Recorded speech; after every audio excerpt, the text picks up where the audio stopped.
मैं रचना हूँ। अभी अभी शादी के बाद मैं और मेरे पति सूरज एक बड़े शहर में आए हैं। हम दो ही लोग हैं। एक बड़ा फ्लैट है, मेरे पति की अच्छी जॉब है। मैं कभी कभी यह सोचती हूँ कि मुझे बहुत अच्छा पति मिला है। शहर में आए अभी हमें कुछ दिन ही हुए हैं, तभी मेरे पति एक 18 साल की लड़की को एक दिन घर ले आए। कहा कि गरीब है, इसे काम की ज़रूरत है। मैंने कहा ऐसा क्या काम है हम दोनों के बीच, मैं अकेली कर सकती हूँ। लेकिन उन्होंने बोला यह यहीं रहेगी और कुछ काम करेगी। मैंने बोला ठीक है। किसी अजनबी जवान लड़की को इस तरह अपने घर में रखना मुझे कुछ समझ नहीं आया, वो भी तब जब मैं मना कर रही हूँ। रात मैंने सोचा कि उनसे पूछूं कि आखिर यह लड़की कौन है, लेकिन रात जब मैं कमरे में गई तब वो अपने लैपटॉप पर मीटिंग में बिजी थे। जैसे ही मैंने दरवाज़ा खोला मुझे हाथ से इशारा करके चुपचाप रहने को कहते हैं। मैं बिस्तर के एक साइड पर सो गई। सुबह करीब 7 बजे मेरी नींद खुली। तब मैंने देखा पतिदेव बिस्तर पर नहीं है। मैंने बाथरूम देखा, वो वहाँ भी नहीं थे।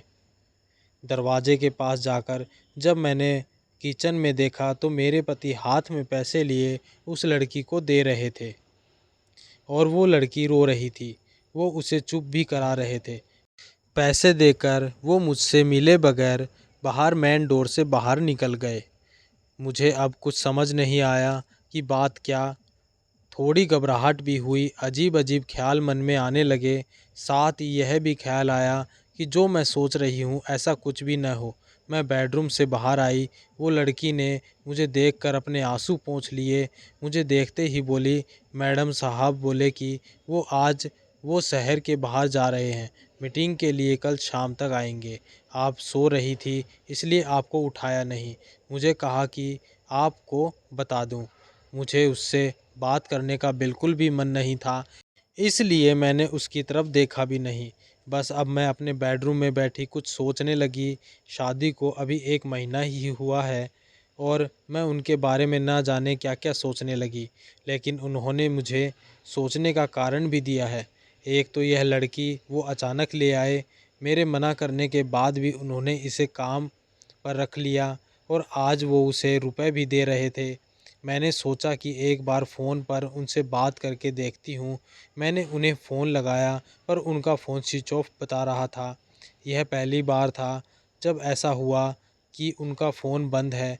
अब मेरा सर और भी चकरा गया। इतने में वो लड़की रूम में चाय लेकर आती है। बोली मैडम चाय। मैंने अभी उसको पूछा तुम्हारा नाम क्या है? बोली राखी। उसके पास फ़ोन भी था और अब वो वाइब्रेट हो रहा था। फ़ोन को रिसीव करने वो दौड़कर मेरे बेडरूम से बाहर गई। मुझे दूर से अब यही सुनाई दे रहा था कि उसने कहा कि मैं आती हूँ। फिर बात करके वो फिर मेरे बेडरूम में आकर कहती है, मैडम मैं 2 घंटे में आती हूँ, मुझे कुछ काम आ गया है। इतना बोलकर वो मेरी हाँ सुने बगैर ही चली गई। मैं कुछ बोल ही नहीं पाई, लेकिन फिर 2 मिनट मेरे मन में आया कि क्यों ना उसका पीछा करूं, और मैंने 1 सेकंड में अपने कपड़े चेंज किए और उसके पीछे पीछे हो गई। वो मुझे मेरी बिल्डिंग के नीचे दिखाई दी। उसके बाद उसने एक रिक्शा लिया। मैंने भी रिक्शा लेकर उसका पीछा किया। रिक्शा एक पतली सी गली में रुका।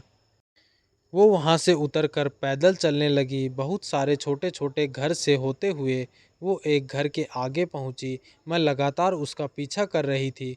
क्यों कर रही थी, क्या जानना चाहती थी, इसका मुझे कुछ पता नहीं था।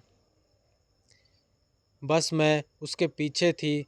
दरवाज़ा खुला और खुलते ही वो लिपट गई उसकी माँ से ज़ोर से। माँ और बेटी दोनों रोने लगी। दरवाज़ा बंद करना भी भूल गए।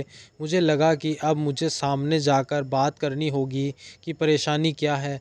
मैं उसके सामने गई। मुझे देखकर लड़की बोली, मैडम आप यहाँ पर? मैंने कहा तुम्हारे साहब बोल गए थे कि तुम्हारा ध्यान रखना।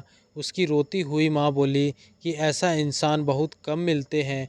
मैंने पूछा क्या परेशानी है, आप मुझे बताएं। माँ बोली कि इसके पिता साहब ऑफिस में सिक्योरिटी में नौकरी करते थे, अचानक हार्ट अटैक से उनका देहांत हो गया। इसका एक भाई है लेकिन उसे पीने और जुए की लत है और वो मेरे पास एक पैसा भी नहीं टिकने देता था। मैं अपनी परेशानी लेकर साहब के पास गई और उन्होंने पैसों से हमारी मदद की। साथ ही उन्हें जब मैंने बताया कि इसका भाई ऐसा है तो उन्होंने कहा कि इसका यहाँ रहना सही नहीं है, इसलिए वो इसे अपने घर ले गए। मैं इनकी बातें सुन रही थी कि उनका फ़ोन आया। मैंने फ़ोन रिसीव किया। सूरज बोले कि उनका फ़ोन रात में मीटिंग की वजह से चार्ज नहीं हुआ था, इस कारण बंद हो गया। मुझे पूछा कि कहाँ हो तुम? मैंने बोला कि मैं उनके घर आई हूँ।